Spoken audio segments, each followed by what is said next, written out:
Өдрийн мэнд төргийн үзэгчтэй Монголын мэдээгийн агентлагаас бэлтгэн явуулдаг 13 цагийн мэдээллийн хөтөлбөр эхэлж байна. Мэдээлэл харилцаа холбооны өндөр хөгжилтэй зэрэгцээд өнөөдөр албан байгууллага айрал өргөх булганд компьютер өнөөдөр өдөр тутмын байнгын хэрэглээ болсон. Гэхдээ энэ компьютер дээр ашиглаж байгаа програмууд техниктэй манад гаднаас хулгаагаар авч ашигладаг гэж хэлчихэд нэг их хэлцдэггүй. Тэгвэл энэ асуудлыг хэрхэн зэгцлэх асуудлаар өнөөдөр төрийн ордонд нээлттэй хэлэлцлээ. Авах шинжилгээ биш явах гэсэн шинжилгээ явуулахгүй шүү. Тэгэхээр нийт шинжилгээг хийж байгаа зорилготой ирсэн үсгийг л сонсно. Нээлттэй эхийн програм хангамжийг нэвтрүүлэх, хөгжүүлэх боломж сэдвэр болсон энэ хэлэлцүүлгийг Улсын их хурлын тамгын газар Монголын залуу программистуудын холбооноос санаачлан зохион байгууллаа. За манай улсад мэдээлэл технологи хөгжөөд 20 гаруй жил болж, өнөөдөр энэ хөгжлийг дагаад компьютер хүн бүрийн өдөр тутмын байнгын хэрэглээ болж чадсан. Гэхдээ бид өнөөдрийг хүртэл гадны өндөр үн төлж байж хэрэглэх програмуудыг хулгаагаар хэрэглэж ирсэн байна. Биднэрт бол сонголтууд байгаа. Одоо бид ингээд нэг хурлын тамгын газраас судалгаа хийж байгаа л да. Нэг компьютер одоо 450 хэрэглэгч байна. Нэг компьютер дээр ойролцоогоор $900 програм хангаж худалдаж авах нэ, жилд өтөлөх нэ гэж. Тэгэхээр ийм хэмжээний мөнгийг Монгол улс гаргах уу? Мэдээж энэ аль асар их мөнгө шүү дээ. Оюуны өмчийг хамгаалахын тулд зарцуулах эрсдэл тийм ээ. Энийг яаж бууруулах вэ гэдэг дээр ярилцж байгаа. Тэгэхээр Монгол улс бол нээлттэй эхийн системийг ашиглах чадварын стандарт сая 2012 оны 12 сард батлагдсан. Тэгэхээр энэхүү стандарт маань одоо бид нар жишээлбэл хүмүүсийг ажилд авахдаа та компьютер дээр ажиллаж чаддгүй гэж асуудаг. Тэгэл нөгөө нь чадахгүй ч гэдэг юм уу, ийм л байдлаар дүгндэг штэ.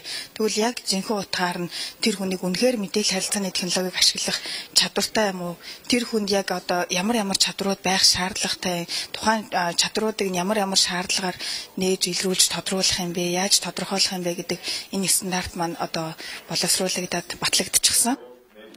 Оюуны өмч болсон программыг хулгаагаар хэрэглэхгүй байх уриалгыг Улсын их хурлын дарга нийт төрийн байгууллагуудад хандан гаргалаа. Энэ уриалгыг Монголын залуу программистууд дэмжиж нээлттэй эхийн програм хангамжийг нэвтрүүлэх ажлыг эхлүүлэхээр болсон байна. Харин бүх нийтийн хүртэл болгохын тулд эхлээд боловсон хүчнийг бэлтгэх шаардлагатай гэдгийг хэлж байна. Одоо үзүүлэх мэдээг хөдөө орон нутгаас бэлтгэлээ. Архангай аймагт хэвтрийн өвчтөй хөгжлийн бэрхшээлтэй иргэдийн асаргааны 48 мянган төгрөгийг өгөхгүй гэсэн гомдлыг орон нутгаас иргэд өгчнэ. Ер нь бол халамжийг хэд хавтгааруулж олгосон гэх гомдол бас энэ аймагт олон иргэдээс гарсан байна. Халамж хавтгаарлаа гэдэг ч хүрэх ёстой яг зорилттой бүлэгтээ хүрч явах чадахгүй байгаа тухай мэдээллийг бид нар Архангай аймагаас сурвалжиллаа.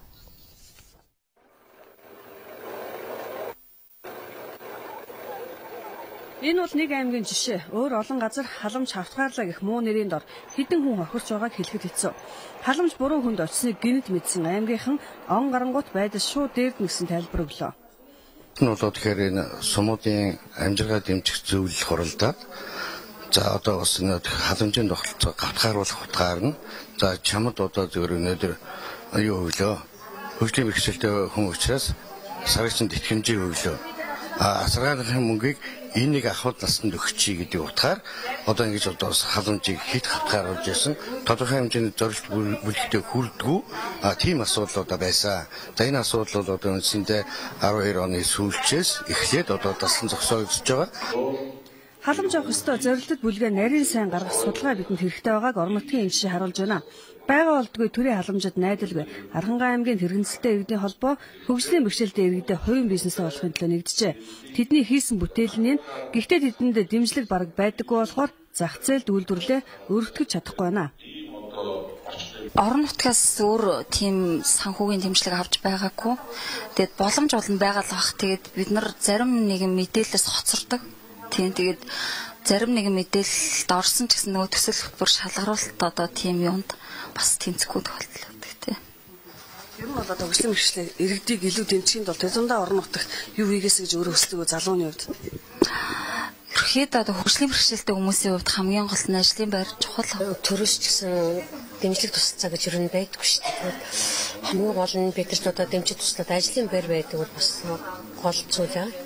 Би бол одоо 86 оноос хойш хоёулаар үйл ажиллагаа явуулж одоо 96 оноос хойш одоо би төрөөсний юугаар байранд ажилладаг. Тэрэгнэртэй иргэдмэр хийж болж бас гэвтэрт байгаа хүмүүс нь гэвтэрт мөртлөө хоёр гараараа бас орондоо бас нөгөө гар урлын чиглэлээр үйл ажиллагаа явуулдаг.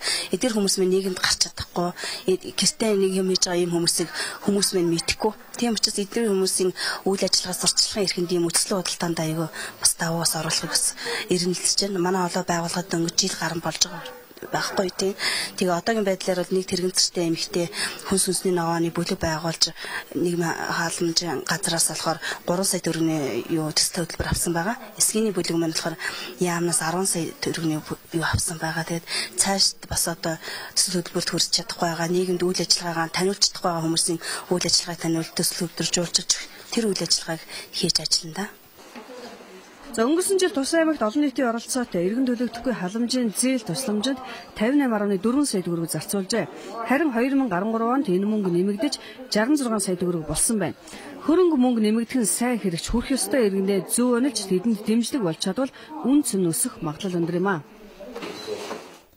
Одоо үзүүлэх мэдээ мөн нийгмийн халамжтай холбоотой. За засгийн газрын хуралдаанаар ахмад настангууд жилдээ нэг удаа амралт цувралын газар амрахад 150 мянган төгрөгийн хөнгөлт идэлхээр боллоо.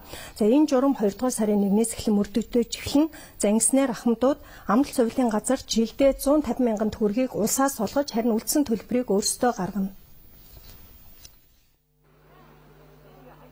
Өмнө мөрдөж байсан журмаар ахмад настай өөрийн сонгосон газарт амарч цэвэрлүүлэх бөгөөд амралт цэвэрлэлийн газрын эрхийн бичгийн үнийн дүнгийн 50% жилд нэг удаа нийгмийн халамжийн сангаас олгодог байсан. Тэгвэл шинэ журмаар амралт цэвэрлэлийн газрууд ор хоногийн үнэ дур мэдэн нэмэгдүүлэн тогтоож улмаар орлого өгөхтэй ахмадуудын амрах боломжийг хязгаарласан байна. Энэ нийгмийн халамжийн сангаас олгох хөнгөлт болон ахмадуудын өөрөө төлөх мөнгөний хэмжээ амралт цэвэрлүүлэх хугацааны хязгаарыг тогтоож өгөх шаардлага үүсгэжээ. Мөн ахмадууд дурын амралт цэвэрлэлийн газарт амарсан гэх нэхэмжил авчран үнийн дүнгийн 50%-ийг нэхэмжилдэг болсноос үүдэн нийгмийн халамжийн сангаас үнийн хөнгөлтөнд зарцуулах хөрөнгөний хэмжээ хяналтгүйгээр огцон өссөн гэсэн мэдээллийг холбогдох албаны хүмүүс өгчнэ. 2011 онд ахмад настан хөгжлийн бэрхшээлтэй нийтдээ 28 мянган иргэн амарч цэвэрлүүлсэний хөнгөлтөнд нийгмийн халамжийн сангаас 2.2 тэрбум төгрөг, за харин өнгөрсөн онд 4.3 тэрбум төгрөг зарцуулсан гэсэн тайлан тооцоогч танилцуулж байлаа. Ахмад насны амралт цэвэрлэлийн газрын эрхийн бичгийн үнийн хөнгөлтийн хэмжээг хоногийн 15 мянган төгрөг бахаар тогтоосноор энэ онд төсвөөс 5.4 тэрбум төгрөг гаргах болж байна. За өнөөдөр төрийн ордонд улсын хурлын дахь намын бүлгүүд хуралдаж байгаа мөн хувь зүйн дотоод хэргийн сайд Тэмүүжин 14 цагаас яг цаг үеийн асуудлаар сэтгүүлчдэд мэдээлэл өгнө. За мөн төрийн байгуулалтын байнгын хороо зарим олон нийтийн байгууллагад хийсэн шалгалтынхаа дүнг өнөөдөр албан ёсоор 14 цаг танилцуулах байгаа. Америк нэгдсэн улсын төрийн тэргүүн ард түмнийхээ өмнө за өөрийнхөө яг орон нутгийн цагаар 11 цаг 30 минутанд тангархаа өргөх ёслол болно. За эдгээр болон бусад олон сонирхолтой мэдээллийг бид нар дараагийнхаа мэдээллийн хөтөлбөрүүдээр танилцуулах болно. Одоо та бүхэн ойрын өдрүүдийн цагаан гарагийн мэдээг хүлээн авч үзнэ үү?